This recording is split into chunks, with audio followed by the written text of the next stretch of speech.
let's face it, there's only one music scene that matters, and that's Chicago's music scene. We've given you Urge Overkill, we've given you Liz Phair, Brian and Kenzie, they've talked to Billy Corgan, myself right here on this show.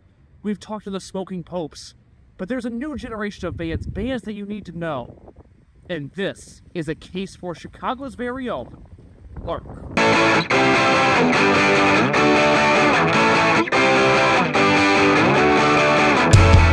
Ladies and gentlemen, it's Case the Producer from Brian and Kenzie, Q101 in the mornings. This is a case for a show in which I've coerced management into letting me talk to my favorite bands. And we are local, we are Chicago, we are Chicago's alternative. And I have the front man for the best Chicago band going right now. It's Kevin from LURK. Kevin, how you doing?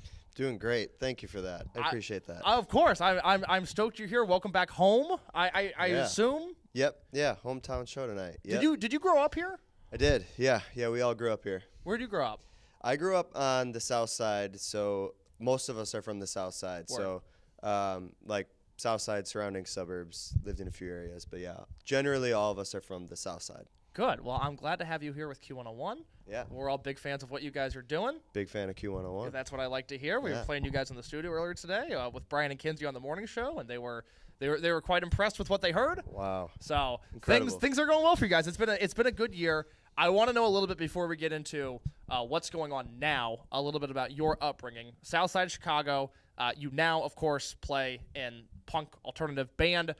What was your intro to music like? What bands do you remember loving? When do you feel like you really latched on to music as like a thing that you cared about maybe more than others? Yeah, I think like my first memories of like alternative music, like my dad would always play like Nirvana and stuff in the car, Q101. That's what I'm talking about. Yeah, absolutely. So a lot of that and like classic rock. And then like, I want to say like 99, I think I was in like third grade. I started hanging out with some like older kids and they were like skateboarding and I was getting into skateboarding. And so like this sort of like crossover between skateboarding and punk music. It's huge. Yeah. Like they were playing like bands like MXPX and NoFX and stuff like that. And so like that was my jumping off point of getting into like punk, I'd say. And it's only continued from there. I don't know, like, you know, that was just like the start, I guess. But You just listed a few there, but I'm so curious now if there are any other bands that you could remember there being a direct correlation from I heard them in a skate video and now I listen to them, because I always mention like I'm a big Smiths and Morrissey guy. Mhm. The first time I heard Morrissey was in an Alien Workshop video when Heath Kirchart was singing to Morrissey, Yeah. and that it was like life altering. And so I think about that all the time. Are there any other bands that you think about when you think of skateboarding? I can't pinpoint it. I like mostly I didn't really get into skate videos until like later, and I still am not like I don't know a lot. I know like Yeah Right and stuff like that, That's what's but up. yeah. But like these kids would just like play stuff on like a boom box while I was like while we'd be skating. But also the Tony Hawk games. Like, Oh my God, you know, huge. Like found AFI that way. Yes. You know, and that's CKY, huge. which I'm not like. Yeah. I'm not gonna rep CKY in 2023. Not that Sure, they've why done anything not? bad, but it's like Why not? bang a riff. Yeah, that's Yeah. good stuff right there. Incredible riff. But yeah. I was doing my research on you as I typically do, and I found a little nugget that you were an Ozfest kid as well. Oh yeah. Can you tell me about your Ozfest memories? Yeah, like so like I was really into punk like, you know, in like middle school, like when I was skateboarding, and then like in high school I got like into metal and I was like a huge Slayer head. Okay. So like Slayer and like Sabbath and stuff like that. And so yeah, I went to Ozfest 06 was one of my first like concerts, and I was so stoked, you know. That's good. That's Yeah. good. Ever a Warped Tour kid, or were you much into the heavier No, stuff? for some reason I always missed Warped Tour. I don't know why. I don't know if it was like I didn't go when I was younger. I didn't have like a lot of money, and like I didn't have like a group of friends that were also into that stuff. So I always missed it when I was younger. And so when I started going to shows, it was like high school, and I was like really into like thrash metal and like other stuff by that point. But yeah, I always missed Warped Tour. I don't know why. Were you doing, before LURK, were you doing thrash metal stuff? Because I know obviously you played in bands before your current project, but I don't know the history of it. Was it a lot of thrashy stuff? Was it hardcore stuff? Where were you at before LURK? Yeah, I played in like some metal bands and like some power violence bands and stuff like that. Like a lot of very niche stuff. I was trying to explain the concept of power violence to somebody that I work with, Kinsey, on the morning show. That's probably a difficult thing to describe. I was like, well, it's like unpleasant, but in a good way. Yeah. It's like a minute of noise and then another minute of noise, and then a Yeah. band will play a full set and it's like 10 minutes long. And she was like, Exactly. you like that? I was like, I love it. It's great. I can't ask for anything more. Fun band to start. You can write an LP in 5 minutes. Oh, yeah, whip that thing out. It's good stuff. Yeah. So LURK is a band that intrigues me. The first time I saw you guys was downstairs at Sub T. It was your record release show, and it was the Military Gun show, the one you guys did at Sub T. And I was chomping at the bit to see Military Gun post-pandemic, after those EPs. And then I saw you guys and was like, oh, my God, this is something I've never really seen before. And I've seen you guys since. Saw you guys at the Empty Bottle again with Military Gun. I got kicked in the head really hard at that show. Damn. It was a bummer. I got smoked. And then Casualty of the pit. Absolutely. And then I saw you guys at Archer Ballroom earlier this year on that One Step Closer show. So let me ask you, because I have a specific memory of your guys' set and that show. Do you remember anything specific from that show? The Archer Ballroom show? Yeah. I remember Ross from One Step Closer jumping off the PA. He did. Yeah, that was cool. Yeah, I don't know how his ankles held up. Maniac. But about our set? Yeah.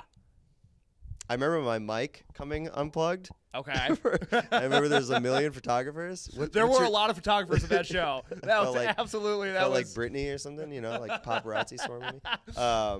No, what's your memory? So my memory was how good it was. Oh. So it's a 5-band bill. It's Archer, which is a cool space to begin with. But you guys came on, and again, I've seen you guys before. I know what I'm getting into, and there was just a fervor to you guys, this energy. It was so intense. It ripped so hard. And I feel like after you guys were done, there was almost like this hum in the room, like murmuring of like, yo, did we all just see that? That was crazy. That's so sick. So what I'm curious about, because I was talking to some people at Q101 here earlier today, you guys are abrasive is not the right word, but an aggressive music band. You guys play punk music, but you guys play in a lot of hardcore shows where you might be the softest band on a 5-band bill. Does that ever trip you out? Like when you guys opened for Knocked Loose or when you guys did the Gulch show, do you ever start sweating of like, are we not heavy enough for those? No, I like that. I look for that. Like I think all of us like really thrive off of sometimes being the oddball and like just bringing it. Like we're our own thing. And, like, if we can get in front of 800 people that have never seen anything like us or maybe are, like, just getting into, like, punk and, like, older punk, like, I want to bring it and, like, stand out. But, no, like, disrespect. I'm not trying to, like, ruffle any feathers. Yeah, but, like, something about that always gets me excited to kind of, like, it's a little bit of a challenge and you're trying to, like, not bum anyone out, not kill the vibe, but like intrigue people. For sure. So. You guys were on that Drug Church tour last year where it felt like they were really starting to pop off in like a real way. Oh, yeah. And they're coming back to Chicago with Alkaline Trio, and they're playing the Aragon, which is just nuts. Huge. I just like 2 years ago they were in Beat Kitchen. Now they're, direct support for Alkaline and the Aragon. It's crazy. I'm always curious just because he's a guy that I like so much, and he's a guy that I'm currently attempting to lure into the same spot you're sitting in right now. Do you have any stories about Patrick Kinlett on tour? Did he provide any wisdom? Did he do anything weird? What are your memories of that Drug Church tour? Pat, Pat's great. I love his banter. King of banter on stage. The best. And he has this crazy thing. Like, I think I was at the second Beat Kitchen show they did, and I don't know if you feel this way just looking out or if this will make sense, but, we exist in a niche community. It's what we're into is odd. I think a lot of people would think, oh, well, everybody there is like-minded. But no, there's competing politics and just different ideologies. There's all these things even in small groups of people. When Pat is on stage, it's one of the few times in my life where I feel like everybody's united with one another. And he was so big on, like, if somebody's going to stage dive, you are catching them and you are carrying them to the back of the room. Yeah. And it was like, I was almost moved during that show. He's like orchestrating a whole thing. He's like a general. Yeah. It's unbelievable. Yeah. I've really never seen anything quite like that. He's like that, and he's like a talk show host. Yeah. Like he could just, I don't know how he has like a bit for every like city.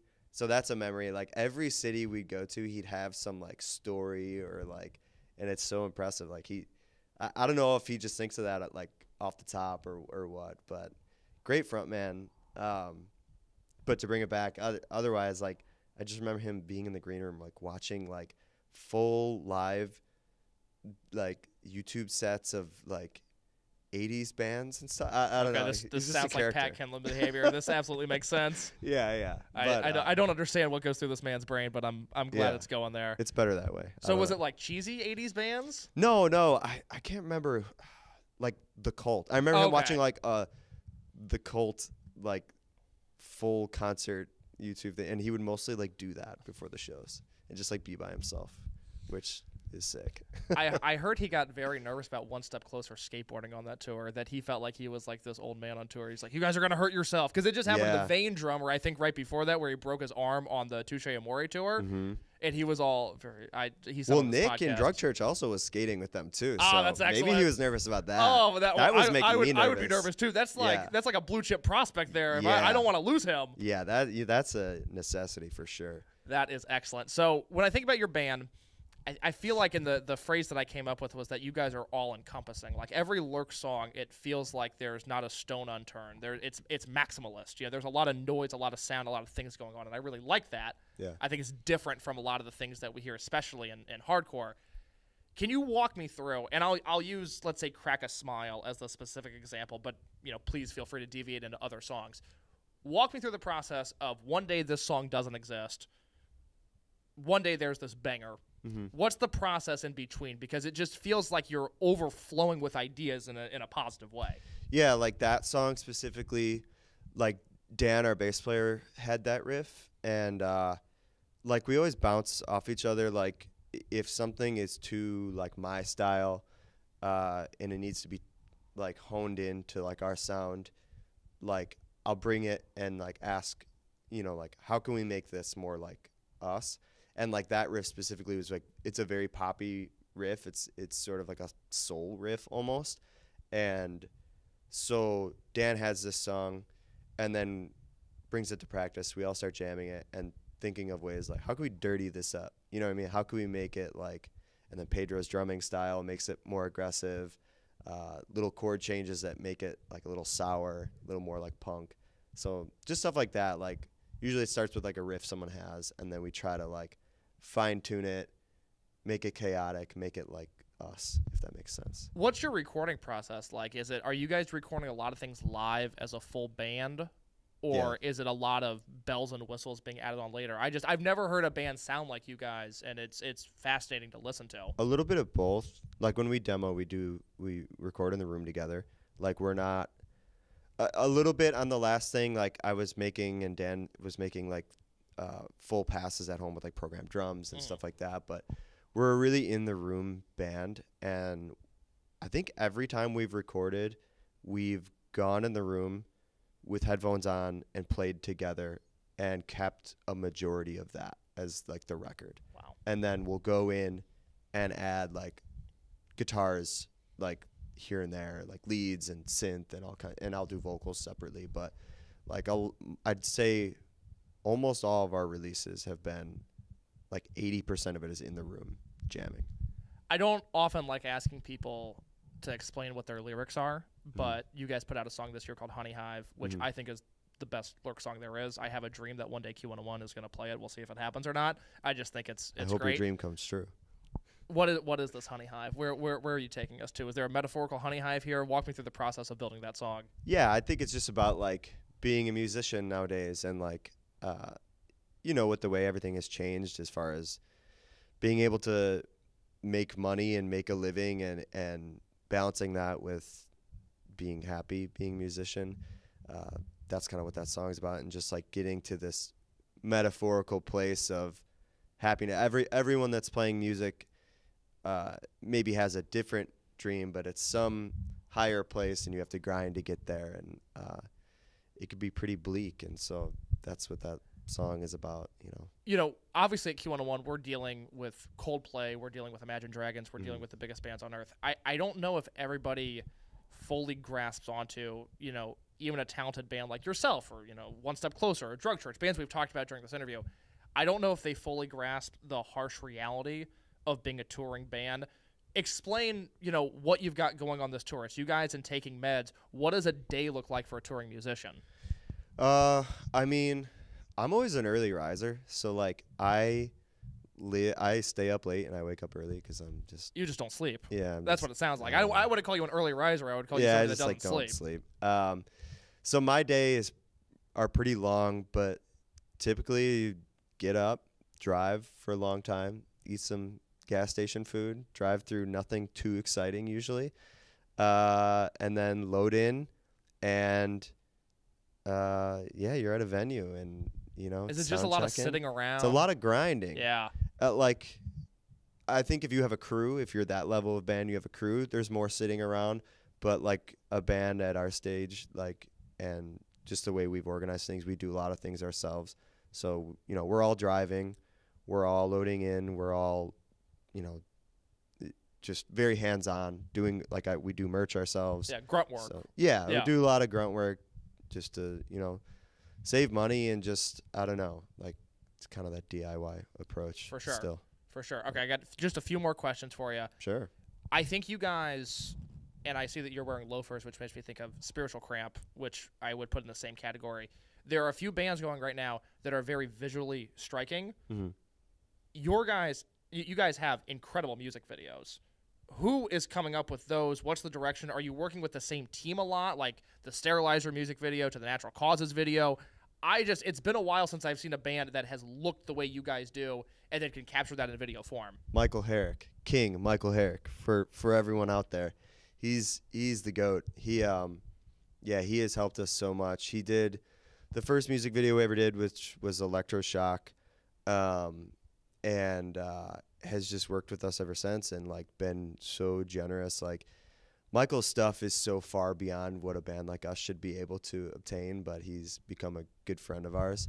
So he worked with Hot Mulligan, if you're familiar with them, and so that's how we like got in touch. I like saw those videos and they looked great, and then we got to tour with Hot Mulligan, and he was on tour, so we became like buds. And but me and him like will text, and like when we have a music video coming up, like we're bouncing ideas off each other. So it's very, very coordinated, like very group effort too. But yeah. Do you have a favorite video that you've done? I mean, I love the last one we did, which was Natural Causes. But I love Sterilizer. Yeah. Like, it's very, we have these jumpsuits on, and it's very like Devo, but like darker. It feels part Devo, and then a band I wanted to ask you about, it feels part White Stripes as well. Yeah. And I don't know if that's a big influence on you. Obviously, you guys did the Fell in Love with a Girl cover for the comp last year. White Stripes, it gave me very big White Stripes vibes. Yeah, I mean, like, I love garage rock. Yeah. And so like sprinkling in garage rock influences to like a almost Queens of the Stone Age type vibe too. It is an amalgamation of a bunch of stuff, but yeah. Absolutely. All right. Well, before you go, I'm going to hit you with some quick hit Chicago stuff. Just give me your thoughts on this. Your favorite venue to play in Chicago? Favorite venue? I mean, we're playing Subterranean tonight. That's up there. That's top 3. I've seen many a good shows there. Yeah, either Sub T or Bottom Lounge probably. Oh, okay. All right. What's your favorite place to see a show at? Probably the Metro. Yeah. Metro sound is awesome. Good layout. I was there. I was there last night. I hurt my foot. Angel Dust. Angel Dust? Yeah. How was it? So they were sick. Yeah. People will know by the time this comes out. I think Justice broke his foot at the end of a set. So there was a barricade there, and I don't know if the Metro. So Fiddlehead played with the barricade, and then Angel Dust played with the barricade. I don't know if they're not doing no barricade shows now, but he went down into like the moat basically between the stage and the crowd, like that little barricade area. And this was towards the end of the set. And he came back up and was like hobbling, and then just fully planted himself in almost the corner of the stage, like very unjustice-like. Oh man! He did a few songs with the mic stand, and then they did set me up to close, and he took the guitar, and their guitarist ended up singing, and then as soon as they were done, they carried him off the stage and then down the stairs and out of the building, but he couldn't put any weight on his foot. So I don't know what's going on there. Right. Yeah, that's a nightmare. It was It was sick. I mean, it was fantastic. I mean, And I was mad during that set that they're not millionaires. It was just like, this isn't fair. Yeah, they're so good. They are incredible. So the Metro, that's my favorite spot as well. Favorite Chicago restaurant? What you got? I mean, I'm vegan, so okay. you know, I didn't know that. I have to go with Handlebar probably as a vegan, but for the non-vegans, I mean, pizza is always good. I don't know. Pizza as is a good. vegan, I'll say Handlebar or My Pie. Oh yeah, I'm familiar with them. That's good stuff. Good pizza. Are you a Sox fan, right? Of course. Sorry to hear that. I am too. Yeah. Rough times. Yeah. Are you a Bears fan? Not. I mean, I am, but like yeah. passively. Passively. Bulls fan? Where you at with sports? Say to be completely frank, I have not paid attention That's good. in a while. You're not missing anything. You know. It's a very bad Like time for Chicago sports. You know, I try to keep up with the Sox, but they've been Nothing to keep up with less there. than stellar. So, no, absolutely not. All right. Well, obviously, you're playing Sub T the night we're doing this. This interview will be out in a few weeks. So please, how can people support your band? Obviously, going to shows is one, but is there anything you want to let the people know? Come to a show, buy a record. I don't know. What, LURK Post USA on about social us. media? Is it Yeah, LURK USA? you know, just show love. I Show don't know. love. Yeah. Show love for one of Chicago's best bands. It is LURK. It is a Case 4. It is Q101. Kevin, thank you so much for your time, man. Thank you. Really Of course. appreciate it.